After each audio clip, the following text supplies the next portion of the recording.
All right. The biggest benefit that people are not typically aware of to have full SGLI coverage is the HEART Act associated with being able to put the entire proceeds of the SGLI, so in this case, up to $500,000 plus $100,000. So right now, up to $600,000 into a Roth IRA within 12 months of the payment receipt. Welcome to the Military Money Manual Podcast, where every episode is all about achieving financial independence in the military faster than before. We believe personal finance shouldn't be boring or intimidating. Building wealth can be simple, and financial freedom is the ultimate financial goal. Now, here's your hosts, Spencer and Jamie.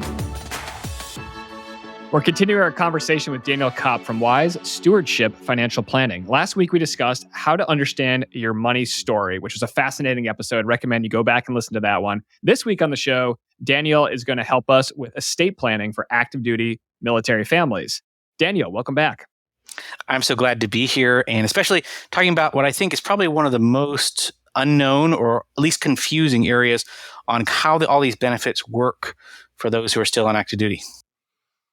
Okay, Daniel, it's your show. Where do you want to start with this one? I mean, I know for me personally, kind of the first exposure I had to estate planning for active duty was just when I signed up for my SGLI and yes, I remember that. And updated my VRED. At least that's what we called it in the Air Force, but it was basically the emergency, what do you want to happen? Who disposes of your remains? Yes, yeah, exactly. A lovely question. I think I was probably only a sophomore before going to field training in ROTC, and the MPF, whatever sergeant, shoved the paper form. Sign this. What is it?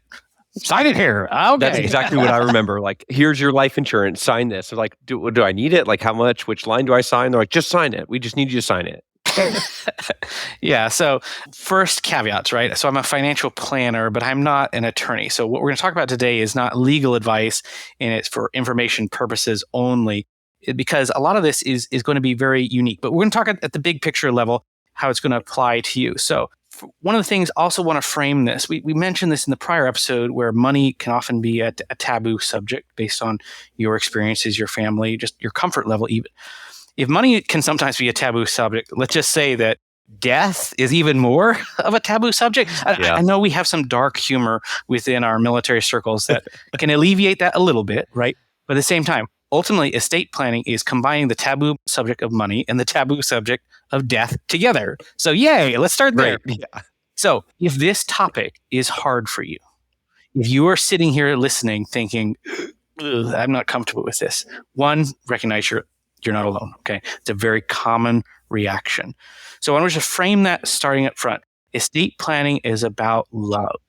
And what do I mean by that? I mean that this is a gift of love that you provide for your family, for your loved ones, for those that we're going to talk about in these documents and these planning circumstances, for a couple of things. One, many of the things that we hope will never happen. Specifically, when we talk about like some medical directives and living wills, we hope those things never happen. But yet at the same time, we know we all have a life expectancy, right? And at some point, these things are coming into effect. Hopefully not for a very, very long time. And so that's where you get to have. Now, I have lived this.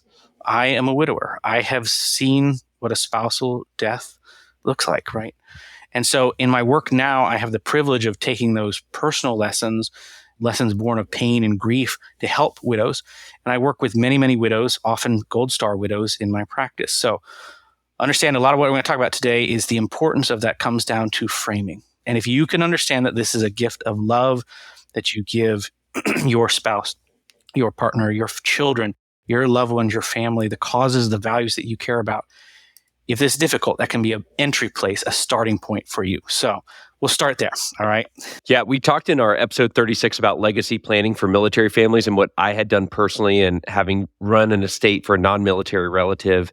And I love that concept of it's the final act of love in my mind, like you said, to your family to have everything organized, to understand your benefits and make sure they know what to do, who to contact, and what's available to them should you pass. Yeah. Spencer, what have you seen? How does that resonate with you? Well, I just think it's incredibly powerful that you went through this experience personally and you've turned around and used that experience to help others going through the same experience. Other than grandparents, I've been blessed that I really haven't had anybody close to me go through death.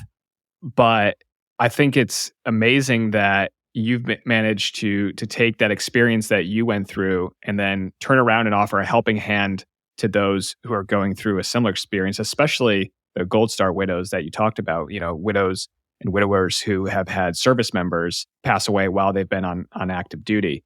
Because I can imagine that going through that experience can be, first of all, sad, terrifying. I mean, a lot of emotions, but also very lonely because you probably don't have anyone who has gone through a similar experience. So for you to be there and be that trusted partner and say, hey, I've been there and it sucks, but these are some of the practical things that you can do. I just think that's incredible that you can be there and be that resource for people. Yeah, I describe it as purpose in the midst of the pain, right? And that's the journey of grief. It doesn't end, it just evolves. So this is my way of taking what I've learned to impact others. So when we talk about understanding what your benefits are as a member on active duty, most of what we're going to talk about is kind of the financial stuff. So we're not going to talk about some of the things that like a casualty assistance officer is going to deal with. So while you are on active duty, you are covered by potentially a lot more benefits than you even understand. First of these we'll talk about is SVP, the Survivor Benefit Plan. Now, most people in the military understand this because this is the quote unquote big decision when you approach military retirement, when you have to opt in and your spouse must sign off with the agreement based on how much to cover. And of course, that's a very big deal. I just did a SVB analysis for a newly retiring 05 at 20 years, and the net present value of his pension at 41 years old is $1.9 million. In other words, that's how much money it is worth for the duration of his expected lifespan based on actual statistics from the DoD Office of the Actuary. Speaking of which, if you are the one approaching military retirement, there are some great calculators out there that the DoD Office of the Actuary puts out to help you analyze some of the decisions. So that's when you start paying for it. But what many service members don't realize is the whole time that you're on active duty, you're actually covered by SVB. You're just not paying for it. So what is that? It's 55% of your base pay with a little bit of a calculation thrown in there. So it's not a huge amount. So, if you're early in the service, it's not big bucks like it might be relative to, say, a 25, 30-year career at E9 or 05, 06, things like that. But it is still quite a bit of money. So that's part one. Now, thanks to some lobbying efforts and advocacy from great organizations like MOA and others, there is no longer this SVB DIC or Dependency Indemnity Compensation offset, sometimes used to be referred as the widow's tax. So used to be you could get one or the other, and there were some offsets, but now you'll get both. So you'll get 55% of this, basically high three, kind of in essence, of your base pay. And so the payment from DoD, that'll be paid to your surviving spouse. And if you don't have one, then your children based on some certain circumstances. Second part is DIC. This is paid by the VA, Dependency Indemnity Compensation. And if you're the surviving spouse, it's a tax-free payment. So in 2023, it's $1,560.74, and it adjusts upwards for inflation. So you get taxable SVB, tax-free DIC, and you're also going to get Social Security survivor benefits. So based on your work history that you have paid in, your FICA, your Social Security taxes, you are most likely covered once you have served just a few years on active duty. So I actually pulled up my benefit statement just to show you what this would look like as an example. You can get yours at ssa.gov. So right now, based on my initial years of service and a few years afterwards, my minor child would get $1,924 a month from Social Security. And then a spouse, if caring for disabled child or child younger than 16, my kid, would get another $1,924 up to a family maximum of $4,536. So there's a per kid portion, and then there is a spousal portion subject to some earnings test that your spouse would get caring for your children. So that mainly applies to like stepchildren scenarios and things like that. So that's kind of the base level that you're going to get. And we'll talk about some of the other ones. But this is oftentimes a significant monthly amount. So you might be getting several $1,000s a month from Social Security, $1,600 and change from DIC, potentially similar amount, maybe more based on your SVB. Regardless, and we haven't even talked about life insurance and some of the other benefit. Pause here and guys kind of reflect and ask questions. So first question I have, all three of these are monthly payments, SBP, DIC, and so this is monthly income coming in recurring and a predictable amount for your family to plan on. And it can be pretty much known in advance, a pretty good, almost 100% picture of what it would be. These are quantifiable, yes. So now SBP is a payment that for the surviving spouse would continue for the rest of her lifetime, provided, I say her, either spouse. I just often work with widows. But oftentimes there's some remarriage provisions later on. So, but otherwise it's a lifetime payment, DIC, lifetime payment, and then survivor benefit from Social Security is for kids until they graduate high school. So then, or they turn 18, whichever's later, that will stop. And then once the kid turns older than 16, the spouse who's caring for it would stop. So some of these don't last forever. My second question about SBP is, does it have to be a war casualty? Do you have to die in combat to be eligible for any of these benefits? Or if it's, God forbid, a car accident while you're on authorized leave, it's the same benefits? It's a great question. So as long as there's a death in the line of duty, you're eligible for these payments. I've not personally come across a death that was ruled not in the line of duty. I've heard that it's technically possible. That's more of a JAG type question, i.e. if you were doing a crime or something illegal, potentially not. But yeah, you're in a car accident, you die of a disease. I've had Gold Star widows whose spouse died of cancer while on active duty, and it qualifies. With these monthly recurring payments, I mean, for a lot of widows, I mean, that might be enough to cover their lifestyle and provide for their children and even save a little bit for college if there's, a child or two. I'm glad you brought that up. Yeah. So I also didn't mention, so there's also the 12 months of BAH that'll be paid out. So oftentimes if the surviving spouse is living on base, they have that 12-month period if they wanted to stay there before they have to make alternate living arrangements. But if you're, say, out living off base, then you would also get 12 months of continuing BAH. So that's kind of the payment side of things. Now we'll start talking about the other benefits. Of course, most prominent one that people might think of at this point is SGLI, or Servicemen's Group Life Insurance, plus probably one of the worst named products in the world, the death gratuity, that extra $100,000. I'm actually going to Capitol Hill later this month, and it's one of the changes I'm lobbying. Please, can we change that? Like, gratuities are tips. They're not what you get when your spouse dies. But it is that extra amount. So right now, SGLI, $500,000 with the recent raise. So $600,000 in total. You can actively choose to opt out of SGLI, but the default for most service members. And in fact, if you were previously opted out, you just got re-enrolled, whether you realized it or not, with this recent change. So that is a life insurance amount that will be paid out to whatever your beneficiaries are on file. All right. The biggest benefit that people are not typically aware of to have full SGLI coverage is the HEART Act associated with being able to put the entire proceeds of the SGLI, so in this case, up to $500,000 plus $100,000.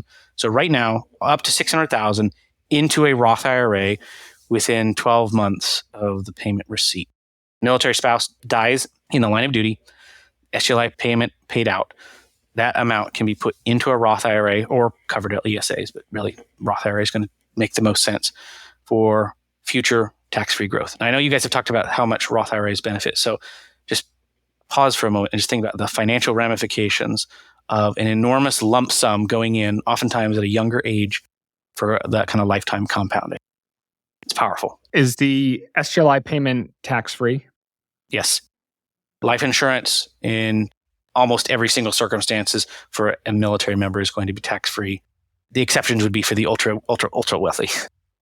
Right. So, I mean, potentially a $600,000 lump sum going into a Roth IRA in a widow's or widower's 20s or 30s. I mean, that can easily compound into multiple millions by the time they can access it without penalty at 59.5. So that's the big thing, right? So you just said it, right? So that basis, that $600,000 that went in, can be accessed at any time for any reason, just like your own contributions. So you have the ability to pull out from it. It's not necessarily locked up. Earnings potentially could be minus the exceptions, things like that. So this, I want to just emphasize for the listeners. So if you had previously thought SGLI was a bad deal for whatever reason, and if you are really young and in really great shape, maybe you pay a little bit more than, say, a comparable term policy out. But because of these HEART Act benefits alone, if you have a spouse or people who depend upon you financially, leaving SGLI at the maximum amount is almost always, in my opinion, a no-brainer.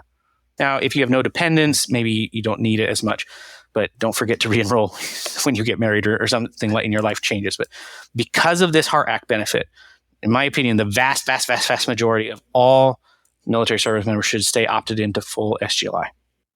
So my understanding then is that if you had a separate term life insurance policy from, say, AFMA or USAA or a similar that had like a wartime clause that, would cover you, and that payment is not eligible to be deposited into a Roth IRA through the HEART Act. Is that correct?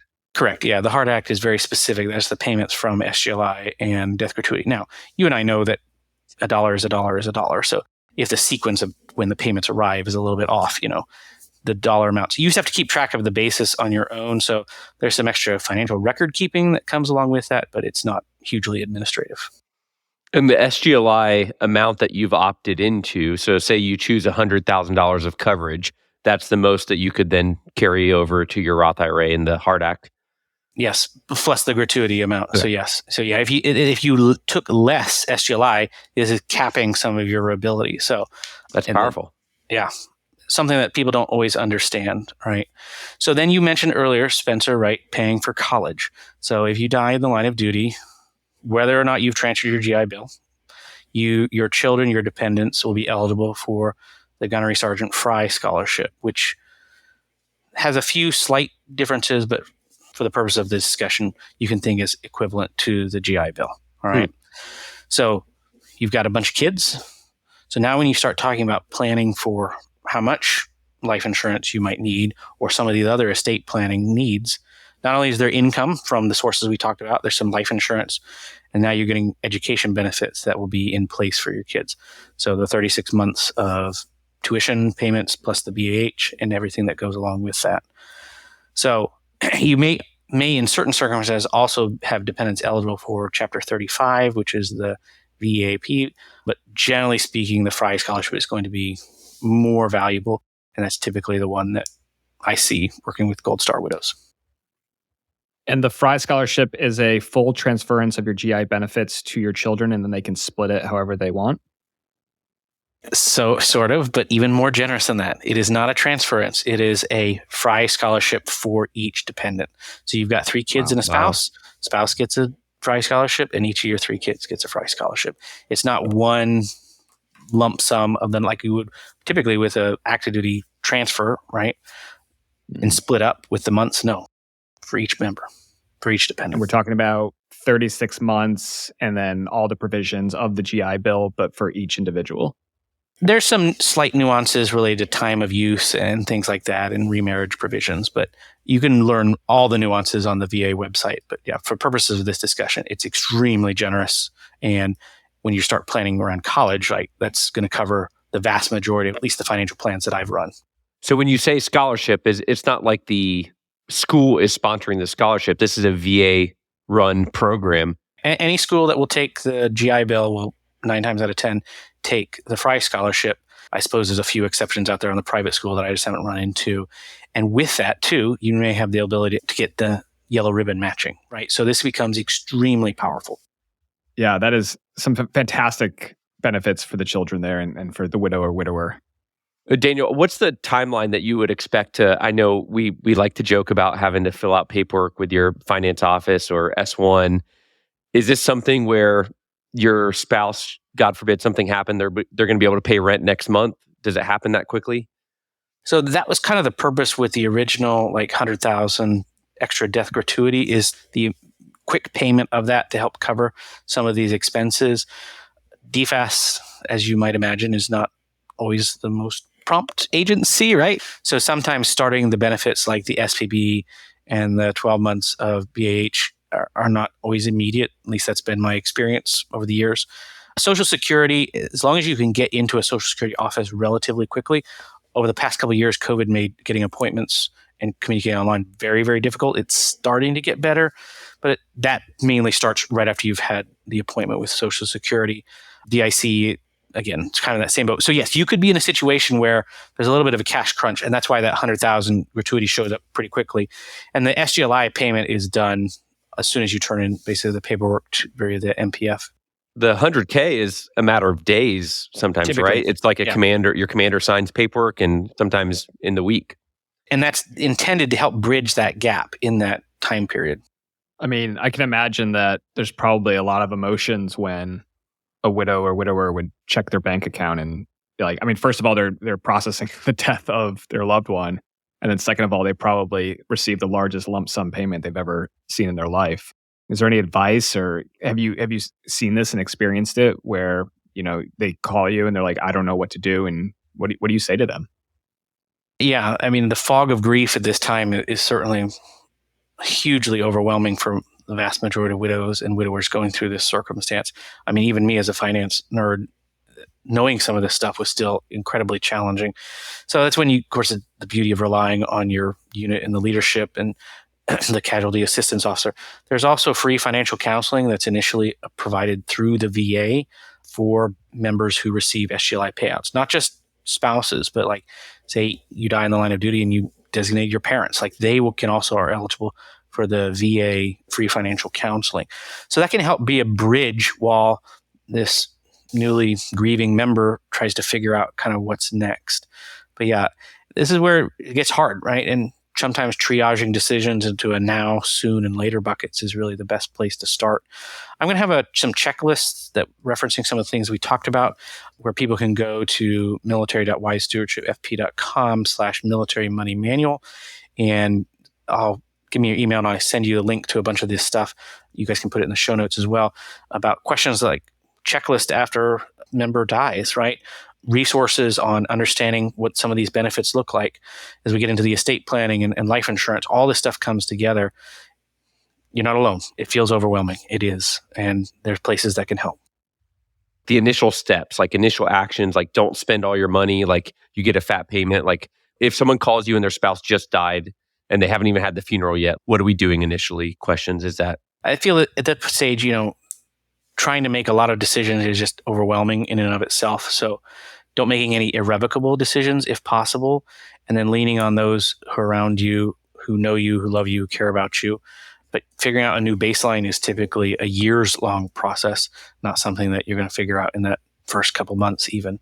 So just prioritizing memorial service, funeral, receiving all the people who are coming in. But on the financial side, trying not to make any irrevocable decisions in those first few months. So Daniel, just all these things running through my mind now, is there anything I need to do now, like designated beneficiaries or things like that? Are those in the checklist that you mentioned at the website you gave? And we'll put that in the show notes as well. Yes. So one of the things that you need to do, one of those is review beneficiaries. So if you haven't not looked at that SGLI paperwork from the time that you first entered into the active military service, it's quite likely that your life has changed, right? I cannot tell you the number of times that I've heard the stories about people who were married, divorced, remarried, sometimes even had kids, and with a second marriage or something like that, and their ex-spouse is still on the SGLI paperwork. We're going to talk about this in a minute. It does not matter what your will says. Beneficiaries overrule anything with that when it comes to life insurance payouts. So if your SGLI beneficiary statement has not been checked recently, that is absolutely something you should do today. Daniel, I want to talk next about the documents that JAG or the Judge Advocate Generals can provide on base. I know I use them before deployments to generate wills, advanced medical directives, and several other documents. But can you just kind of take us through what services that people can expect, and then how do they want to organize these documents? What's the best way to have them ready in case the unthinkable happens? Yeah, so typically the beauty of a JAG is, right, you get access to free documents that otherwise you might be spending money for. So that's typically, like you said, your will, we'll talk about more than that in a second, your healthcare directives or a living will, like a medical power of attorney or a regular power of attorney, and then things related to like limited powers. But mainly the thing that you want to be focused on here is the 5 major decisions of an estate plan. And that can be done with a JAG or with a regular estate planning lawyer or some of the online services and things like that. And that's determining beneficiaries. So I referenced that term earlier with life insurance. This is who will get the assets when you die. All right. So TSP, retirement accounts, these things all have individual beneficiary designations that you have to set up that might very well parallel the beneficiaries that you outlay in your will, but not necessarily. And again, beneficiary designations on retirement accounts and life insurance policies are the fact. It doesn't matter what the will says. All right. So aligning everything to ensure it's synced up is one of the biggest parts of helping clients organize their financial lives that I do with estate planning process. The second part of it is method of distribution. So how you want things to be distributed. We'll talk about more with young beneficiaries, but ultimately timelines. Like if it's going to your spouse, right, you don't necessarily need to hold stuff back. And then who you're naming as those key roles, like successor trustees, financial power of attorney, executor of disposing of, following out the requirements of the will. For parents with young children, the number one thing that the will provides, of course, is naming guardians. All right. So if you die on active duty or anywhere when you have not named guardians in a will, then it's up to the court to decide. So a judge will make a decision on who becomes the guardians for your children. Now, this is typically in the case of both parents deceased, not just one as the active duty member, say, for example. But again, blended families, other dynamics, that this becomes very, very, very crucial. So naming these, and you typically will often see clients name primary, secondary, tertiary, right? Kind of in order of succession in case that person that you name as the number one is not able to do it for whatever reason. Say that their circumstances have changed or they've died or in a coma or things like that, and providing for that level of control. So that's kind of the basics of estate planning. We'll dive more in here, but that's where we want to start. Is that something we should talk to? Say I want my sister or my aunt or my parents to be the guardian of my kids. Is that something we need to talk about ahead of time, that I'm putting them in the will and making sure they're okay with that? Well, I don't know your family, Jamie, but imagine that the reverse happened, right? One of your family members suddenly has given guardianship to you without ever asking or communicating. How would you feel, right? So some families that might be okay. Some families that might not be, right? Goes back to the things we talked about in the prior episode with financial openness, right? Estate planning openness, especially around big picture topics like guardianship and financial executor and trustees. Ideally, these are conversations that are happening ahead of time and not being sprung on people in a very, very hard time otherwise. So Daniel, you mentioned earlier 5 major decisions of an estate plan. Can you kind of walk us through a checklist of like what you're thinking about when you're working with a client developing an estate plan? Yeah, and everything that I'm about to go over here is in the free resource that you can get at that link mentioned earlier in the show notes. So if you want to have access to this in writing so you can refer back to it and not just my words here. So one of the things that you might be surprised with is just an inventory of your stuff. So a will controls your physical belongings. So that might be things, tangible assets like home, land, real estate, or vehicles, collectibles, art, other personal possessions. So oftentimes I'll see clients who have some maybe object of monetary value and they want to make sure that those go to the people that they want. But then there's also objects of sentimental value and they want this ring who belonged to great grandma so-and-so to go to, this person over here, right? So that's the opportunity to kind of outlay those kind of things.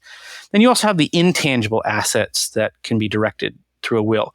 So checkings and savings accounts. Sometimes you can have TOD or transfer on death set up with those that'd be very similar to a beneficiary form. But if not, then the will directs how that flows out. You also have just ordinary brokerage accounts or individual accounts, so not in a retirement structure. And then any kind of like ownership in a business, if it's not set up elsewhere, could be directed via a will. And you may think, I don't have a lot of stuff, and that may be true, but especially as your life evolves and changes, this is something to come back and review regularly. The second part is accounting for your family. We've referenced that throughout this whole episode of understanding what benefits you have while you're still on active duty. The beauty is most people on active duty have far more benefits than they know or are aware of. But then come day one of non-military life, whether that's separation or retirement, SGLI goes away. I mean, you can't opt into VGLI, but it gets expensive over time.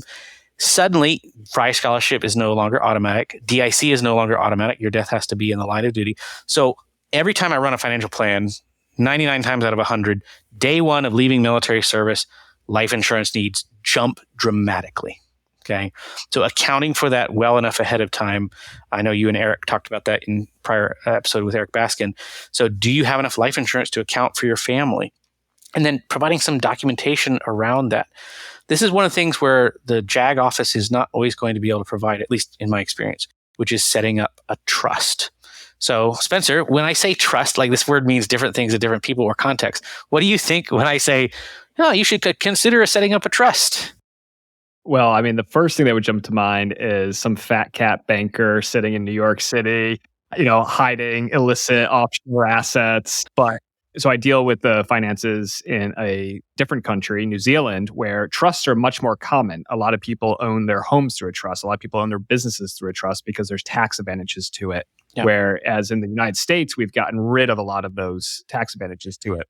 But I'm guessing that in the terms of an estate plan, there are advantages to using a trust. Yeah. So typically what I see, at least amongst my active duty planning clients, is typically trusts, like what you're thinking of, the rich, ultra high net worth kind of concept, is around estate tax avoidance. And that's not what we're talking about here for 99% of military families. When I'm talking about trust in this concept, it's, well, to use my joke, my grandfather used to say, well, you use trust when you don't trust someone. And that's kind of the essence of it. So imagine a scenario where both parents have died, right? And there was life insurance and other assets set aside to protect them. The guardianship maybe was taken care of, right? And so these children be well cared for. But suddenly they reach the age of majority, 18 in almost every case in state. Suddenly that percentage of assets, whatever it looked like, say there's 3 kids, so the estate split up equally between the 3 kids. At age 18, firstborn kid number 1 goes off and suddenly has access to several $1 million worth of assets. I don't know about you, but I remember what I was like at 18. I mean, I hope I was responsible, but maybe not that much, right?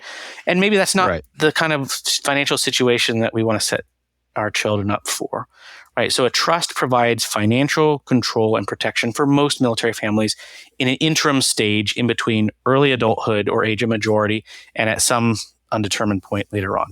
So typically what I see with most of my clients as they go through the estate planning process who have young children, they'll set up the guardianship, they'll review all the things we talked about, and then they'll consider setting up a trust. So if something happened to both parents, both spouses, then the assets would flow into a trust. It's held in trust for these children, and a trustee will control it beyond their 18th birthday. So typically provisions will be in there that they can pay for things like college, say if the Fry Scholarship was insufficient or maybe didn't exist if they're not no longer on active duty. And then some other milestones like providing for a wedding or a first car or down payment on a first house, and then splitting up the distributions over time, say across the 20s, 30s, sometimes even longer than that, right? Just providing a level of control so you don't have this enormous rush of money at a young age. So that is something that oftentimes, in my experience, JAG offices do not set up. There are some exceptions, but this is where if you have young children and in a financial situation where you might want to provide financial controls or protections for them beyond age of majority, a trust can help do that. So a lot of times people talk about a trust from the aspect of, oh, your home needs to be in the name of the trust, your car should be in the name of the trust. Is it that complicated, or could I just have a trust that establishes only what to do with the money that comes, like that big windfall, or does it really have to be this big complicated process? Great question. So there's kind of 2 elements there. One you just referenced might be called a testamentary trust. In other words, a trust that does not exist until your death, right? The last will and testament. So it springs into existence at that point and then would become funded, right? So I've seen oftentimes in my examples with JAG wills where a testamentary trust might be written into it. So if you die and the spouse is deceased, right, or something along those lines, then the assets would then flow into it. Whereas what you're talking about with a car and house putting into it, the beauty of that is it helps avoid probate, which speeds up the process, lowers costs, keeps it private. That's where you're talking about a revocable living trust, which could serve that purpose of putting assets in to avoid probate, but at the same time also be set up to help provide financial protection. So this is where it starts to get complicated, right? And part of the guidance is allowing financial experts to come alongside and guide you, whether that's a financial planning team with a financial planner, estate attorney, maybe even a tax preparation professional. As your financial life gets more complex and you start adding in businesses, blended families, special needs kids, all this stuff increases the need for this level of control in your estate plan. If you are single, no dependents, or married, no kids, the level of this complexity falls off, right? Not always the case, but oftentimes not always necessary.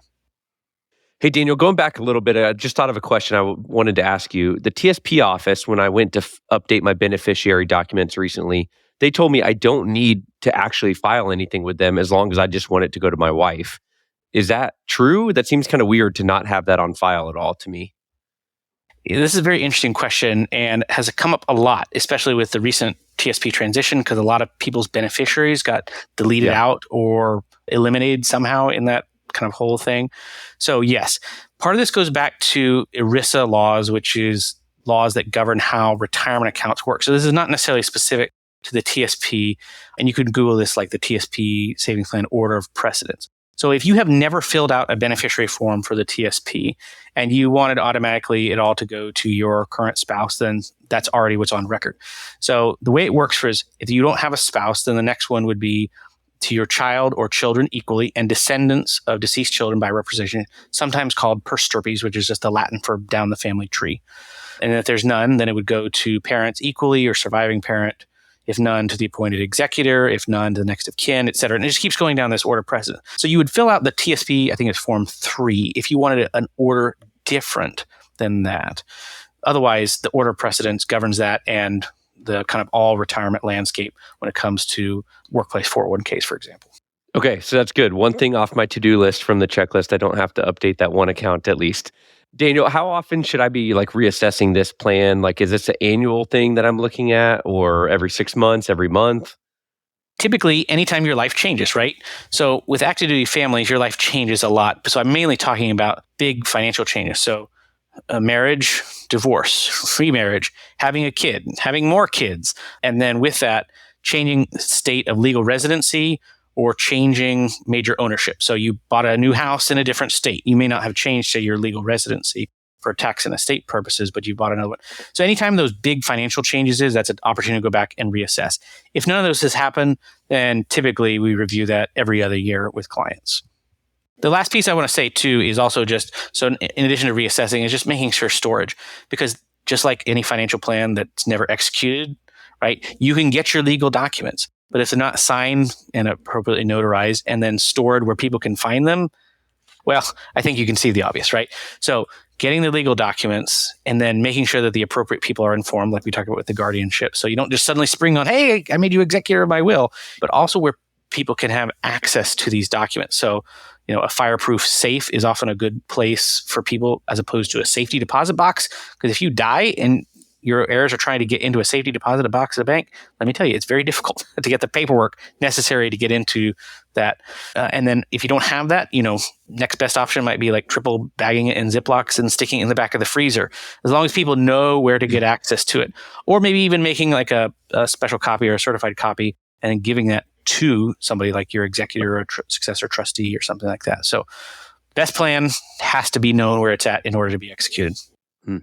Daniel, I got to say, man, you knocked it out of the park. 2 super value add episodes. The last one, we talked about understanding your money story. And in this episode, we talked all about estate planning. I learned a lot. I'm going to admit, estate planning is not my forte. So I really enjoy that you came on the show and broke down the monthly payments that you can expect your widowed spouse to receive, and then the lump sum payments. And I had no idea that the SGLI and death gratuity were eligible to be deposited into a Roth IRA and count towards a contribution as a basis that you can draw from tax-free for the remainder of your life. So that's an incredibly powerful tool that a widow or widower who loses a spouse on active duty can utilize to just make their life a little bit easier. And I'm so glad that you shared that tip with us. Again, Daniel's sharing a free resource with everyone. It's military.wisestewardshipfp.com/military money manual. We'll have a link in the show notes. So you can just go to this episode number, militarymoneymanual.com/EP, and then the episode number, and you can download that free resource that Daniel will send you. Daniel, again, thank you so much for sharing this stuff. It's a tough topic to talk about sometimes, but I think that you're going to, hopefully not a lot of people, but you're going to help some people out there that are going through what could be one of the toughest times of their life. Yeah, and that goes back to what we talked about, right? The gift of love that you provide, understanding these benefits, planning around them, and ensuring that your wishes are carried out, right? It allows your family, your loved ones to have such a different experience as opposed to a confused and chaotic one. And that's the beauty of these resources that the DoD and other agencies have provided. So now that you know more about them, you can be better forewarned, better planned, and to the extent you can, happy financial planning. Thanks again, Daniel. Thanks so much for tuning in to this episode of the Military Money Manual podcast. If you're enjoying the show, please feel free to rate, subscribe, and leave a review wherever you listen to your podcasts. This helps others find the show, and we really appreciate it. Thanks again for tuning in, and we'll catch you in the next episode. The views and opinions presented here are those of the speakers and do not necessarily represent the views of the DoD or its components. Reference to any commercial products or services does not constitute DoD endorsement of those products or services.